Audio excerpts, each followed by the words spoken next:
Thank you for viewing this recording of our author talk by Julianna Miner on her book, Raising a Screensmart Kid, which was held on January 8th, 2021. I'm Deb Smith-Cohen, and I hosted this event on Zoom.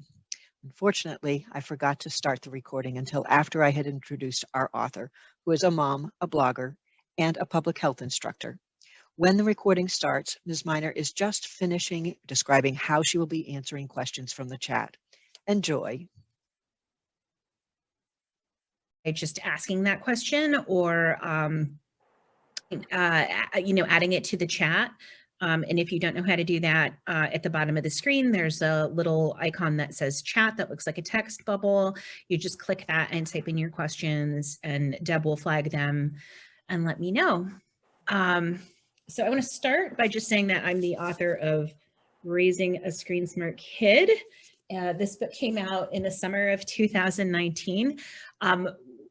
Notwithstanding the fact that I've been an adjunct professor of public health for the past 8 years, I had no idea that COVID was going to be coming and would change our relationship with technology.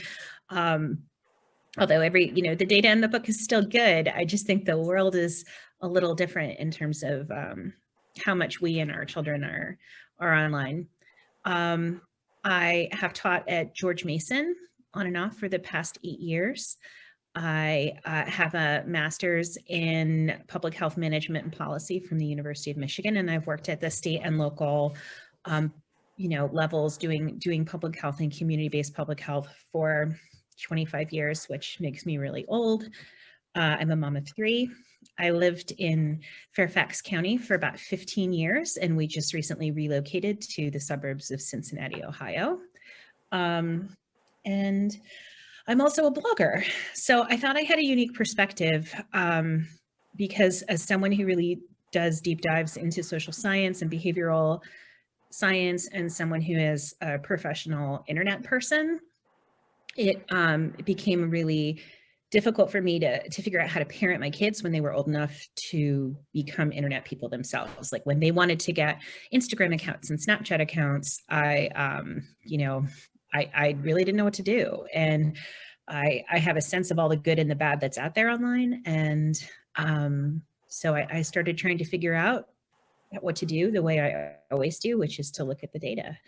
And that's what I did. So the book is looking at about more than 350 peer-reviewed studies, looking at the impact of technology, social media, and screen time on the emotional and mental health development and outcomes with young people. And, I learned some interesting stuff. And I don't like to offer super specific advice because I don't know people's individual situation. I get asked a lot of questions that I can't answer. So the one question that I get asked a lot that I can't answer is my kid addicted to his phone? I don't know your kid. I don't know you.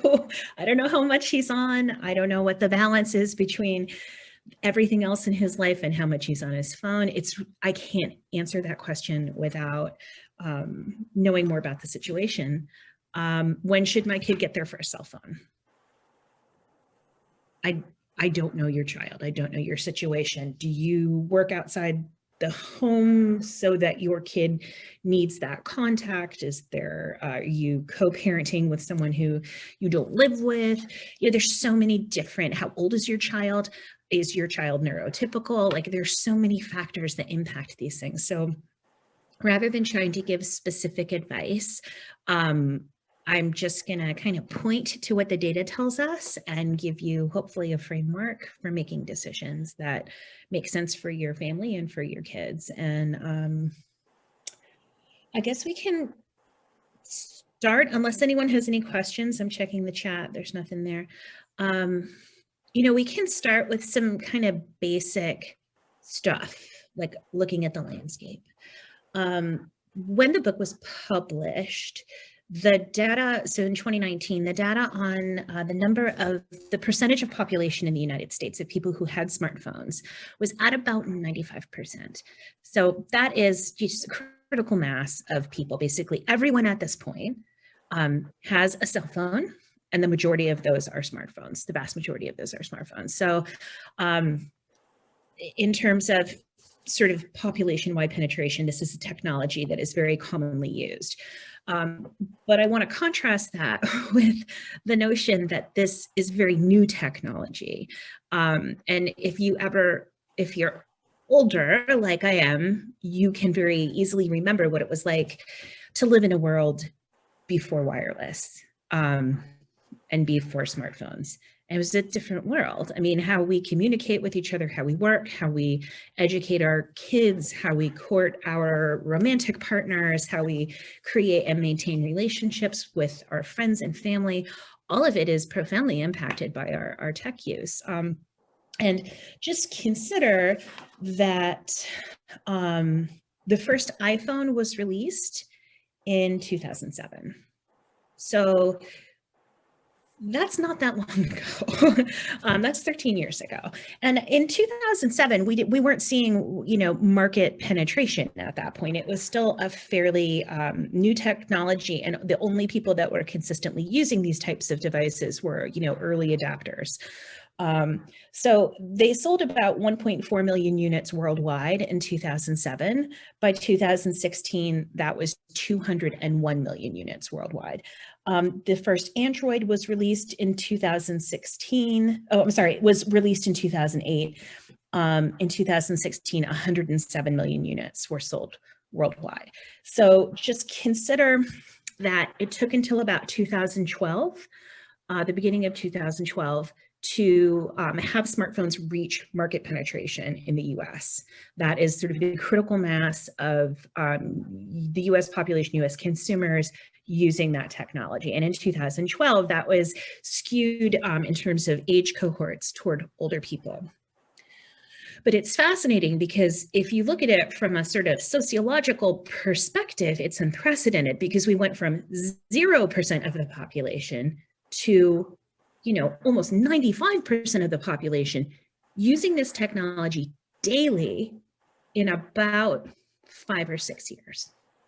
So the distribution and just like the degree to which it's entrenched in how we live and work and communicate and everything in our lives came on very fast.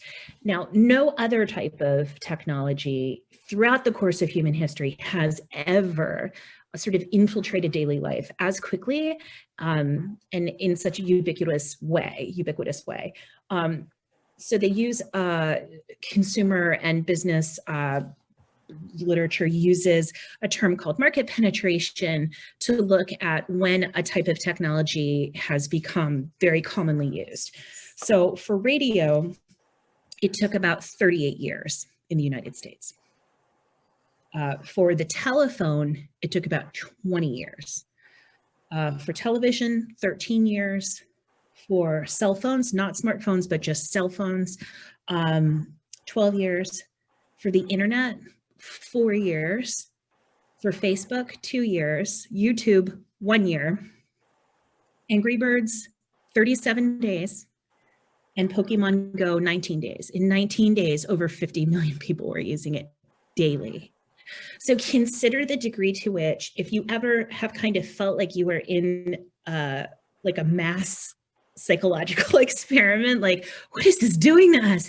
The reason you feel that way is because we kind of are, like, this is unprecedented, it's new, the way that we respond as a population and as human beings to this technology, like we're still figuring it out. And that has a big impact on how we parent kids, because it was only 2012 when the majority of adults started using it every day, started using their cell phones and their screens every single day. And as every year that it has reached market penetration, the age at which American children are using it starts to skew younger. So like in 2012, generally kids were teenagers when they got their first cell phones and got those social media accounts. And then every year since, we start to see it drift a little bit younger and a little bit younger. And I think that also corresponds with as people, as we become more attuned to this technology and it becomes more entrenched in our lives, we see it more as something that it is as like a need rather than a want. Like it's such an important part of our lives that we kind of see our kids needing it as well. So I guess the answer to that is that if you're concerned, you don't know what to do, it's hard to manage. And now that we're in a pandemic and we are even more firmly attached to our screens, I would just advise to kind of give yourself a break. Like, we're all doing the best that we can with the situation. We don't have a lot of precedent to draw from. It's not like we can ask our parents, like, what did you do when you were in a pandemic and your kids had to be virtual learners for 9 months and you had to work staring at a screen 9 hours a day in the house with your 3 kids and 2 dogs? Right? So we're all figuring out as we're going along. And I think it's really important not to like beat ourselves up or have unreasonable expectations of ourselves to like get it right and get it perfect. Because we don't know what's right in this situation. We're all just figuring it out as we go along. So I guess my first point would be, maybe I'll share my screen for a minute so you don't get too tired of looking at my face. So maybe my first point would be, we may not like it, but this tech now dominates how we live, work, and communicate, and it's not going anywhere. So there are a lot of people who are like, tech is evil. It's terrible for children. It's not great for adults, and it's bad, and we have to limit. And part of me agrees. And there's certainly been days where I'm like, I wish there was no internet. I wish there was no social media. It's kind of like hating the rain. It's here. We have to make the best of it. We have to figure out ways in which it serves us and connects us, and then figure out the ways in which it's harmful to us, limit those ways that it's harmful, and embrace those things that we do that are healthy for us and healthy for our kids and their development and learning and connection. For the second point I would make is, for our kids, there's no difference to them between their real lives and their digital lives. I think that those of us who sort of grew up in the analog age were able to make a distinction between the things that happen in person and the things that happen online, although it's getting fuzzier, I think, even for us, right? Because I know I haven't really been able to socialize or see friends in person or visit with my family in months. So my social needs are being met either online or just with the people who live in my house. So I think it's important that your philosophy and your process for parenting your kids every day, all day, should be extended to what they do online. So if you really prioritize family time, and you really prioritize like sleep and schedules, then you know what, their tech use and their screen time should just flow right along with that. No phones in the room, phones turned in well before bedtime. That's a consistent parenting message with what you're already doing. If you prioritize, the time spent together as a family, then there's no phones at the table during meals. If you're playing a game or whatever, no phones there while you're spending that time together.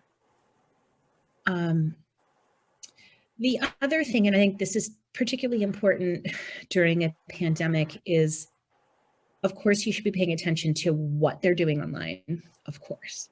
But really, what they're doing online is going to change, right? Maybe they're into gaming, maybe they're into TikTok, maybe they're into Snapchat, I don't know. But it's going to change over time. So focus on your kid and how they're doing. Like maybe less than the tech, because if your kid is happy and healthy and sleeping well and eating well and getting exercise and doing their chores and not talking back and doing as well as they can in school, then that to me is a better indication of how they're doing both in person and online than whether or not you're using an app that you don't like. So I would really focus on how your kid is doing and try and stay checked in and paying attention to how they're doing. because like I said, the tech is going to change. And that's not to say don't pay attention to what they're doing online. You should know all of the accounts they have and their usernames and passwords. You should know who they're following and who follows them. But again, it's really about how is your kid doing? Because a kid who is depressed, a kid who is angry,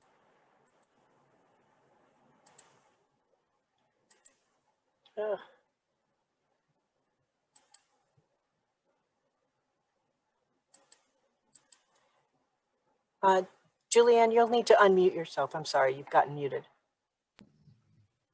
Sorry, how long was I muted? Oh, just a second or so. Oh, cool. So what I was going to say is when kids are struggling, behavior is communication. So if they're encountering stuff online that's upsetting them, if they're struggling with a relationship or a friendship or bullying or seeing something that's making them really uncomfortable or feel bad, they may not be able to articulate that, but they will communicate it to you through their behavior. So again, keep your eye on how your kid is doing in real time.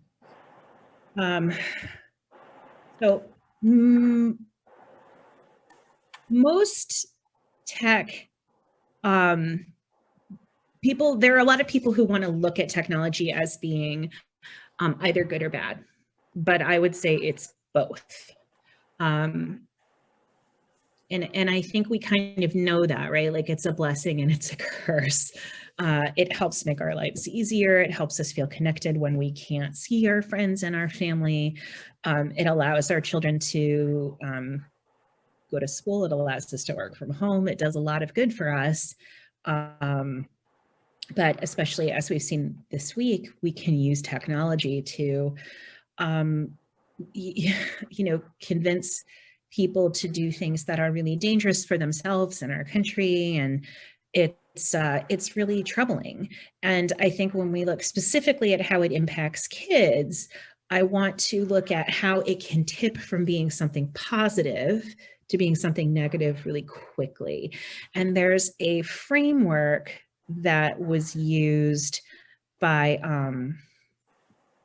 a professor at the Harvard School of Education, and she calls it the social media seesaw. And in the middle of the seesaw is a tipping point. So what I mean by this is when we use it for the good, what the data tells us is that people who use the internet, who use social media, that have low rates of use or moderate rates of use tend to have really good outcomes with it. It makes them feel socially connected and socially supported. It gives them an opportunity to express themselves. They can use it for fun, for entertainment, to distract themselves when they're bored, to kind of reset when they're feeling yucky. They can use it to communicate and connect. But at the same time, that low to moderate use, if it tips over into high use, that's when we start to see more negative outcomes. So instead of feeling socially connected, it can make you feel socially isolated. And I think a lot of young people have been feeling that recently because some people are really doing their best to respect social distancing and others are not. So they look online and they see other young people or their friends getting together, spending time or doing things that look really cool and fun. And they've been stuck at home for 9 months. So by comparison, it makes their lives feel pretty lame. Instead of feeling connected and supported, it can make them feel rejected. They may feel, rather than an opportunity to express themselves, they may feel pressure to both project a certain image and live up to a certain image, and then also to have their life feel like what their Instagram feed looks like. Like most of social media is a highlight reel, and real life is not a highlight reel. I mean, real life, there's highs and lows, there's clean and dirty, there's good days and bad days. It can also start to feel like a job. It can be really overwhelming and hard to keep up. And over time, especially when you're not getting those social needs met elsewhere, you can start to become overly invested in that feedback loop, that emotional feedback loop. So it's one of those things where if we ask our kids to use it just until it feels good, and then when it starts to tip to the point where we're seeing more negative outcomes, to be aware of those tipping points. And specifically, I think tipping points are the most important thing that we as adults and young people can be thinking about when they're using tech. So a tipping point might be you're in a group chat and it starts to get weird or uncomfortable, or there's conflict, and that makes you feel bad. Like at a certain point, step back. You may be following someone who consistently makes you feel less than. Mute them for a couple of weeks, you know? You may be watching a YouTuber who starts to say things that just don't really align with your value system. You start to maybe feel like that's changing because that's becoming socially normative. You know, that's a tipping point. Change it. You might see a lot of different things happen, whereas, you know, it used to feel good to open your phone and play a game. I downloaded a game called Best Fiends. It's like a little matching game on your phone right after the election, because I was so tense that I thought it would be a good distraction. It would keep me off of social media. And I really enjoyed it until I found myself using it almost compulsively. Like I wasn't even aware that I was just sitting around, pulling out my phone and began playing it. And I hadn't even consciously done it. And I was like, that doesn't feel good. Like I'm using it all the time, and I'm not, like, I'm just, every time I open my phone, I'm opening this game and spending 5 minutes on it. And that didn't feel good. So I deleted it. But that didn't feel good either because I like playing it. So, I mean, I think it's important for all of us to recognize those tipping points. And when we as adults recognize one and, you know, have to take some action around it, to kind of narrate that to our kids, to be that example and say, you know, social media was making me feel really twitchy because there's so much like conflict and arguing and like doom scrolling bad information right now. So I'm limiting my social media time. So I downloaded this game, but now I'm feeling like I'm not really, like my playing the game is out of control. So once I recognized that, I had to delete it, and it stinks because like I miss it. And now that's making me feel twitchy, but I know that's the right thing to do. I think it's good to communicate that to them, tell them your thought process, tell them your experience, and give them a framework for making decisions for themselves if they experience something similar in the future. Let's see what else.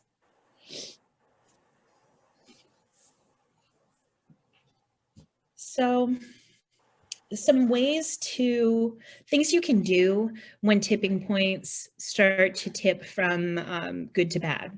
It's hard to step away from things when they become habits. So some things you can do to help reset are you're stepping away for an hour, like just giving yourself a limit and stepping away from your phone for an hour or for a day, for as long a tech break as you can take. It's really hard for kids to do that when they're virtual learning. So maybe setting it up so that you do mandatory screen-free time every day, or when things start to make you feel uncomfortable or weird, to just have it be a habit. Like, I'm turning off my phone for 15 minutes, I'm turning off my phone for an hour, and I'm just gonna go do something else.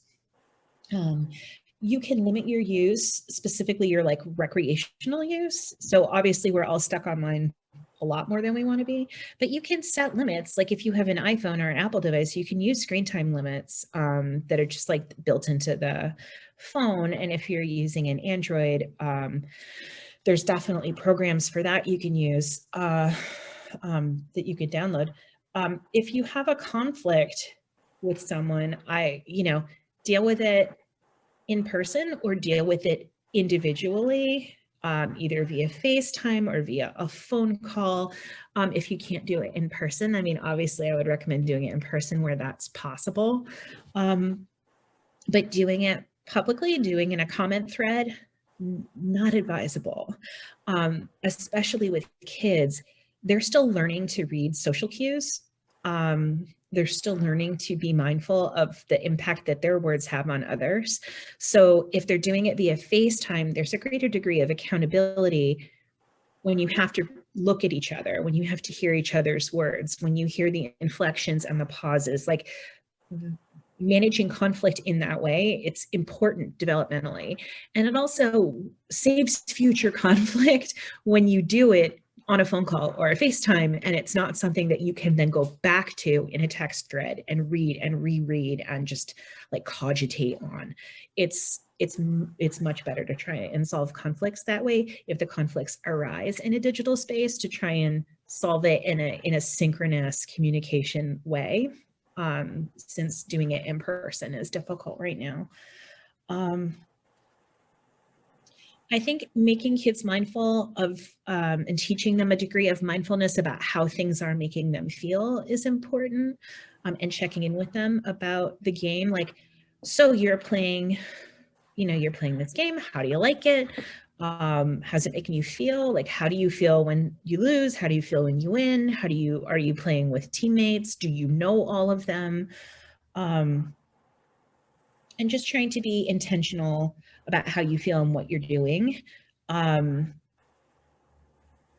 also strongly encourage you to block or mute people, pages, threads, influencers, even friends and family, that are making you consistently feel bad in your interactions with them online. So you don't have to block them permanently. I know that that's for kids especially, that's considered like super aggressive to block or unfriend someone, but you can limit your contact with them. You can mute them. You can do it in such a way that it's not sort of aggressive, but that you are not having to react to that content as much that's making you feel bad. Like, their first responsibility is to themselves and to their own well-being. And parents, I would just say, like, if you're doing these things already, narrate that process to your kids. Say, like, today I had to block this account of someone whose work I'd always really enjoyed, but it just there was too much conflict today. There was too much like rage, and I couldn't handle it. So I'm going to check it out again in 30 days and see maybe if I can handle it then. That it like raises my blood pressure and it makes it hard for me to focus. So I just know myself and I can't look at that for a little while. Does anyone want to talk about mental health and technology and social media? Any interest in talking about that? You guys want to hit up the chat and tell me if that's something you want to talk about? It's a question that I'm asked a lot is social media bad for our kids' mental health?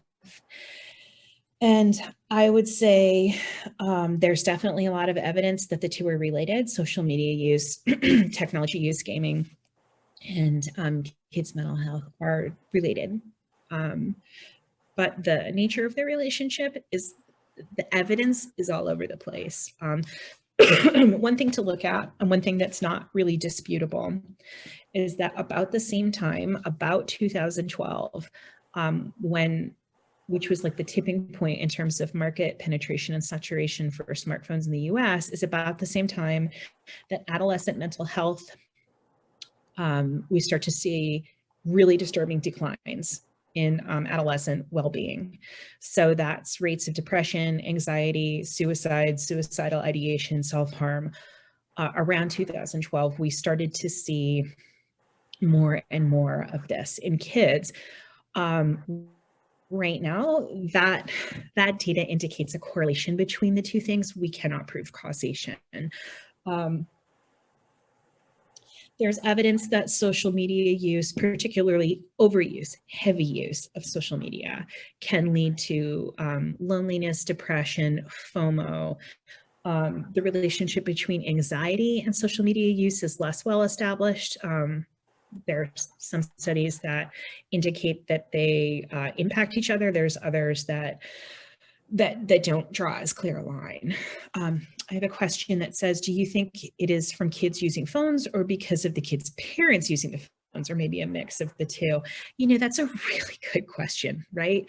Because parents' behavior is such, and fear of FOMO is fear of missing out. That's such a good question, Casey, because is it that the kids are using the phones, or is it that their parents are using phones and using technology and they're responding to their parents' distraction, or maybe their parents' emotional reaction to using this technology? You know, she says, I'm a worse parent on days I get sucked into my phone. 100%. 100%. We all are. On days that we're super busy at work and we can't be as tuned into what the kids need. Like, we're not giving them everything they need. Like, they get it. We get it. Unfortunately, you know, when it's a work have to, there's not much we can do about that. But yeah, I totally get it. I think that's a great and insightful comment. And, you know, I wish that I had a firm answer, but unfortunately nobody does. The truth is that we're really at the beginning of this in terms of studying how it impacts behavior. And right now the data is not telling us what the short and long impacts will be.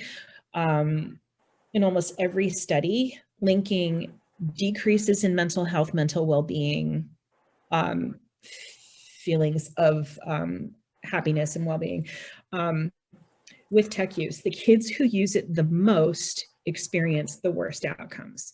So heavy users of social media, gaming, whatever. And this is, again, this is the data, the usage data pre-pandemic.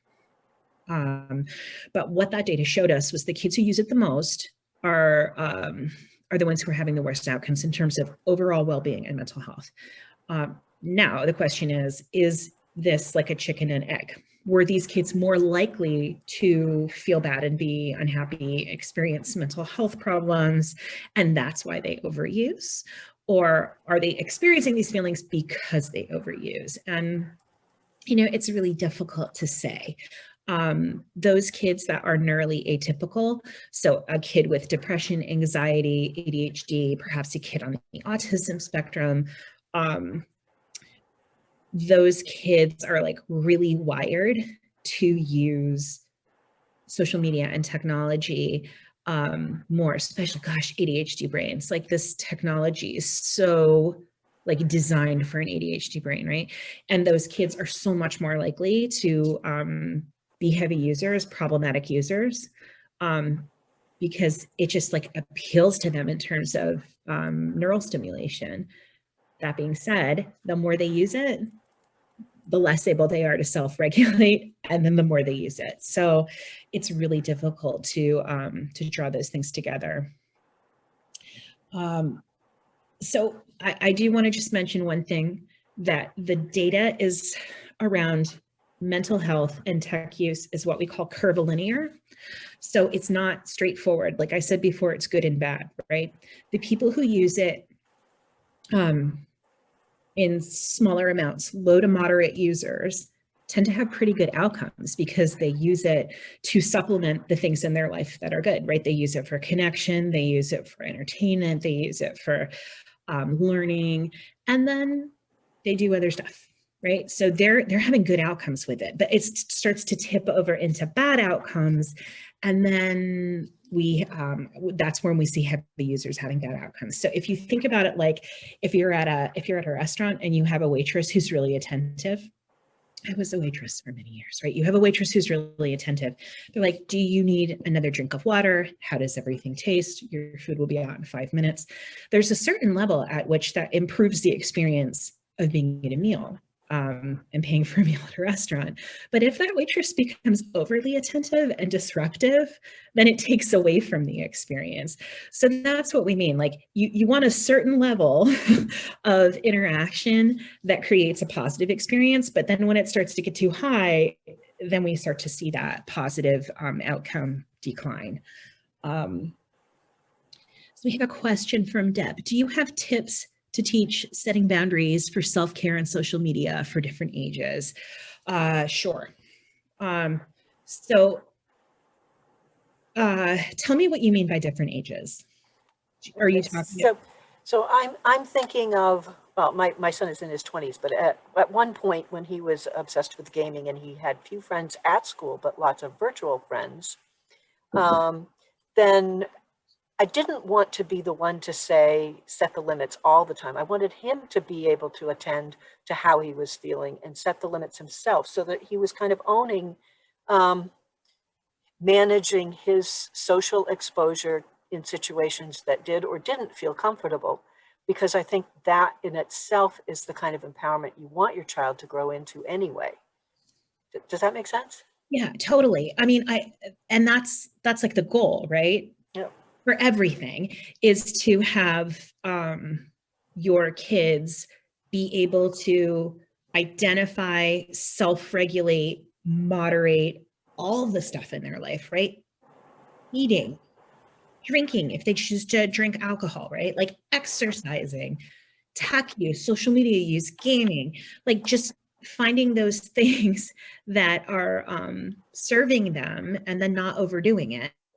Unfortunately, kid brains, adolescent brains are not super designed for that. Like they're, that part of the brain that prefrontal cortex that governs um, considering consequences, slowing down and stopping when something feels good, like that's not fully developed, which doesn't mean that kids aren't capable of doing it. They are. But I think we need to really work with them on that and then also have reasonable expectations around that. One thing in terms of boundaries would be looking at a kid's whole life, right? So is a kid getting enough sleep? Are they losing sleep to gaming or being up on their phone? If the answer is like, that's working, is the kid overall healthy? Is the kid getting enough exercise? Is the kid respectful and able to like interact with family members and friends?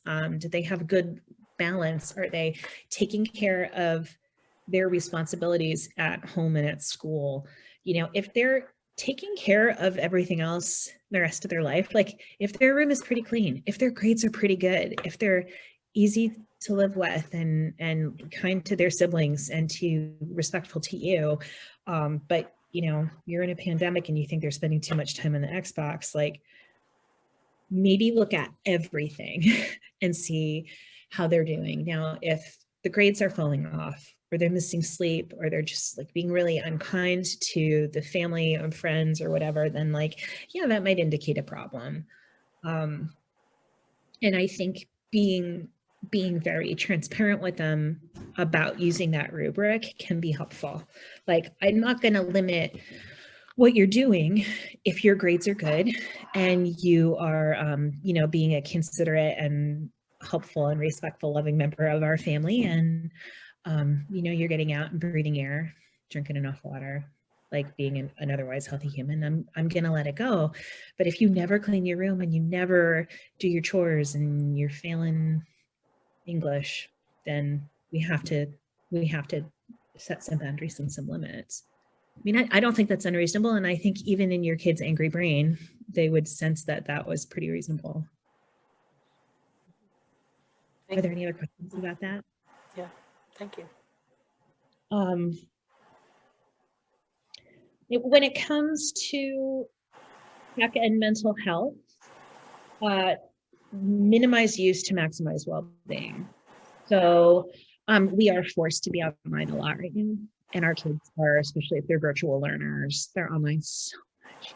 And their only social outlet is, hanging out with friends online. So it's certainly harder to do that. But if you start to sense that they're depressed or they're not acting like themselves, find ways to limit. And a really good way to do that is to prioritize sleep. I know that sounds crazy, but the more sleep they get, the better they are going to be able to emotionally regulate their responses to stressful situations and to feeling sad or to, have perspective on everything that's happening with them. And if they are missing sleep, to game or be online. I would say that, especially for younger teens, like not a lot is going on at 3 a.m. that they should be doing online. Like it's probably not good for them if they're not feeling great emotionally and mentally during the day. I would also say for neurally atypical kids, limits and boundaries are super important, and being keyed into how their tech use is making them feel is really important. And like when I say neurally atypical kids, like it's a huge percentage of the population. I have ADHD.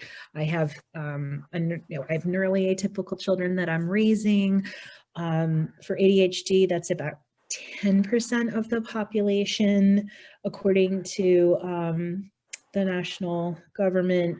Autism spectrum disorders, about 8.5%.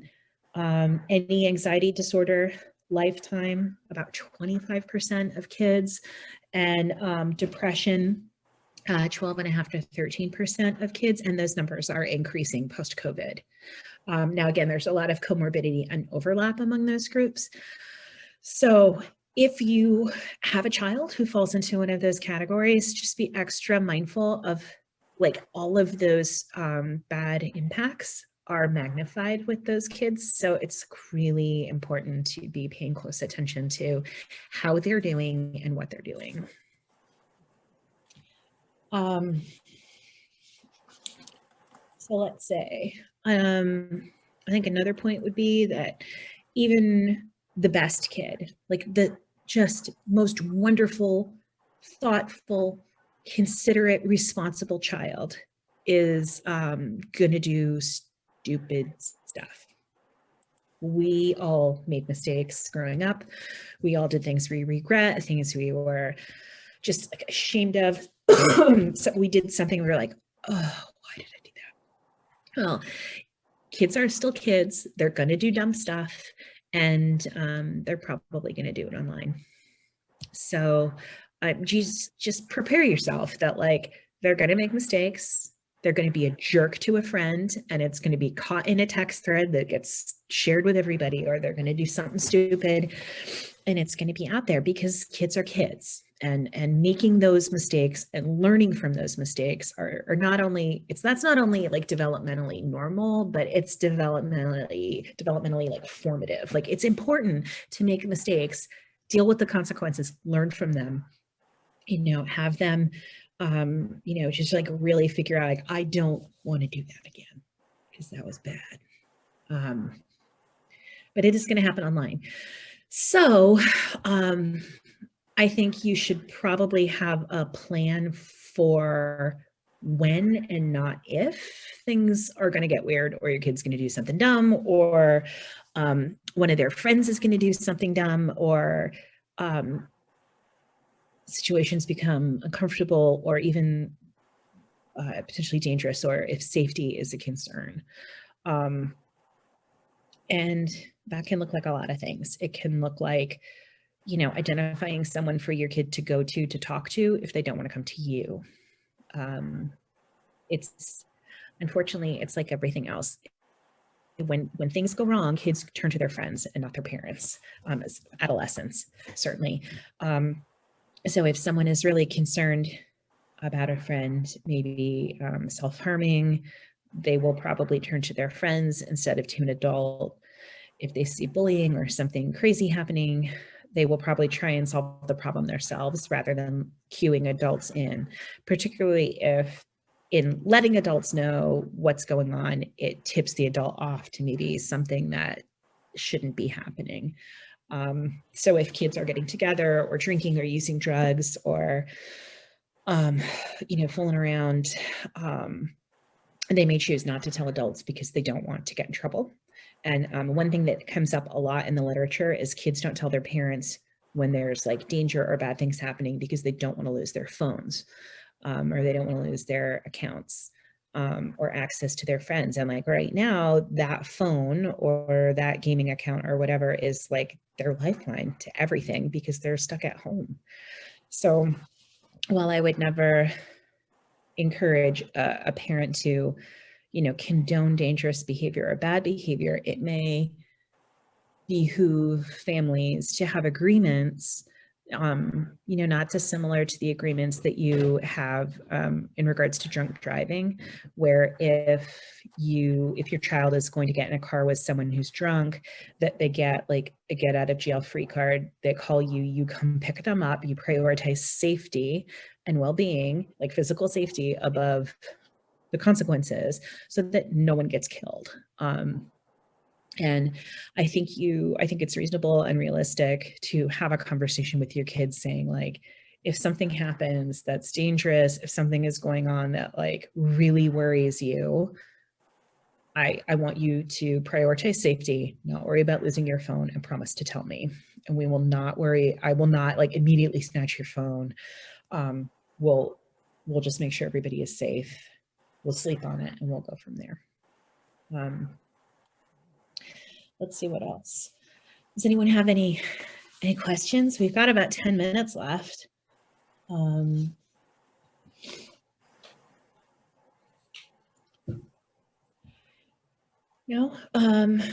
Well, another thing that came up in the media, and I did maybe 50 interviews, about half of which were with young people, and then the other half were with subject matter experts.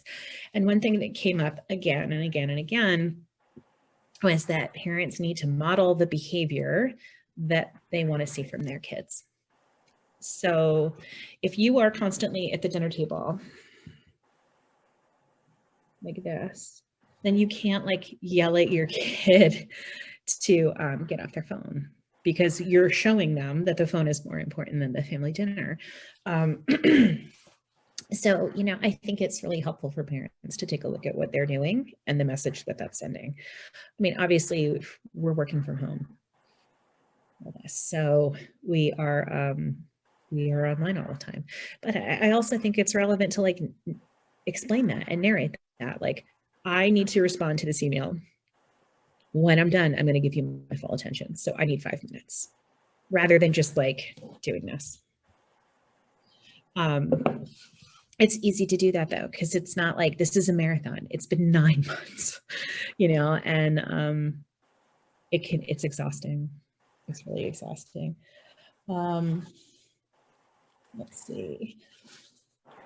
So I put a question in the chat about monitoring, which is a really tricky one. I mean, is there a context in which you would want to monitor your child's account in any way, and how would you do that with some transparency? Because I think there's a respect issue here that needs to be part of the calculus. Sure. Yeah. Okay. So as far as monitoring phones, I think that we should monitor phones. I think parents are paying for the devices. Parents' names are on the contracts. Parents are paying for the internet, and it's their name on the IP address. So you should have full access to the device. For several reasons. Number one, because like they're kids and they lose stuff and they forget passwords and whatever. So you should have access to it. And the second is that there should be transparency around it. So my kids do not like that I check their phones and that I have the ability to do that, but I'm honest about it. And I'm not trying to catch them. I think that if you're sneaky about it and you're like trying to catch them and have a gotcha moment, that's probably more telling of what's really going on, because you suspect bad behavior. If you're looking for a gotcha moment, you're like suspecting that they're up to something. And then that starts to be about trust. That starts to be about, that's like a bigger issue. My kids, frankly, like my kids have access to my phone. They're on my phone all the time. They are on it in the car when we're listening to music. They're helping me with navigation. They're looking through family pictures. So I'm not really asking them for access that I am not also providing. And realistically, I think it should go both ways. Like if I have something on my phone I really don't want them to see, what does that what is that telling them? You know, there's really nothing on my phone that they can't see, that they don't have access to if they want to get into it. I do think having transparency around it is good. It also will kind of keep in their minds that maybe they should be careful, because you never know when mom is going to look. I also like to remind them when a couple times many times actually, I've heard from other parents, like, did you know what they said on that group chat? And I'll mention like, hey, you know, this other mom texted me about something that happened in your group chat. And the kids will be like, what? And I'm like, it's not just me. Like, parents are looking at your friends' phones. So if you're engaged in something that you don't want these other parents to see, like, keep that in mind. It's not just me. As far as using specific sites or apps, I don't make recommendations around that because I haven't used all of them. I don't know what works best. And I think what works best is going to be different for different people. I would have a family agreement around monitoring that says if someone's behavior is alarming, if we try and reach you and we can't, if you say you're going to be somewhere and you don't show up, if you are really angry or really depressed or you're not getting out of bed, like, I reserve the right to go through your stuff to figure out if you're okay. And, you know, and my kids would want to be able to check my location or check my last text messages if I was supposed to be home and I just didn't show up, you know? I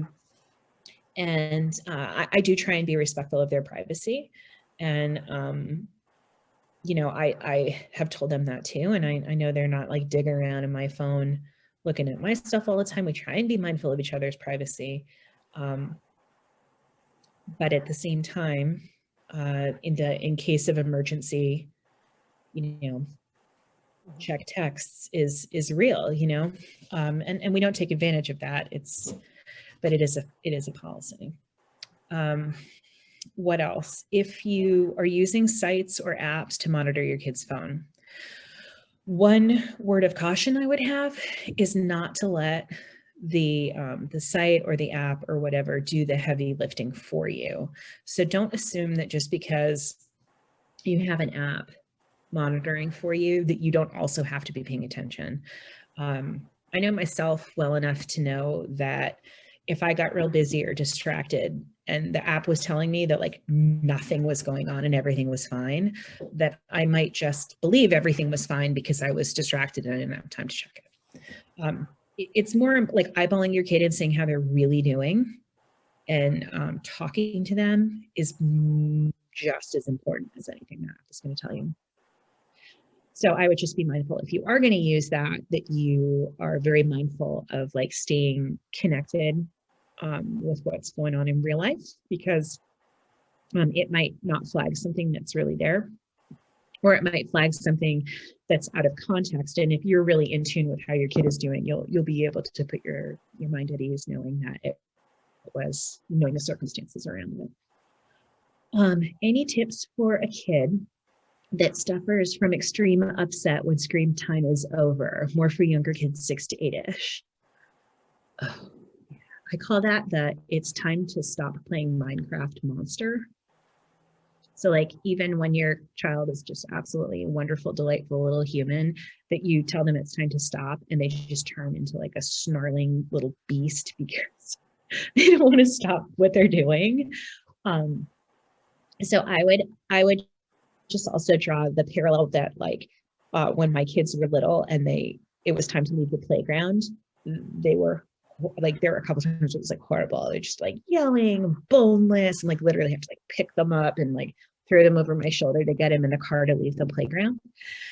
And that's because you're taking a very impulse driven, highly stimulated, immature brain that's doing something very desirable and fun and stimulating, and you're asking them to hard stop and do something else that's like not as fun, right? So it's like a brain response. So there's definitely things that you can do to help with that. The first is to have like you can get a visual countdown clock. So it almost looks like an egg timer where I know, and I have ADHD. So like when I'm really engaged with something, time has no meaning, right? So you can say like, I'll be like, oh yeah, in 5 minutes, right? So if I put like an egg on to boil and I don't set a timer and I get back into what I'm doing, like we're going to have a problem because 5 minutes doesn't mean anything to me when I'm engaged in something. So the timer serves as a visual representation of like a tangible passing of time. So you can say 15 minutes, set the timer, and then it will count back. And there'll be like an alarm. And I find that that's helpful to help kids transition from what they want to be doing to what they don't want to be doing. Like the worst thing you can do is just like walk in front of them and be like, you're done, turn Minecraft off, like pick them up, go brush your teeth, right? Like that's definitely gonna cause a conflict. So the first would be like ease them into the transition. And then I would also tell them like, it's okay to be grouchy because you don't want to stop. That's fine, but you cannot stomp, you cannot yell, you cannot throw the remote, you cannot use bad language, and you can't say mean things to me. You can be angry, you can be grouchy, I totally get it, but you may not do those other things.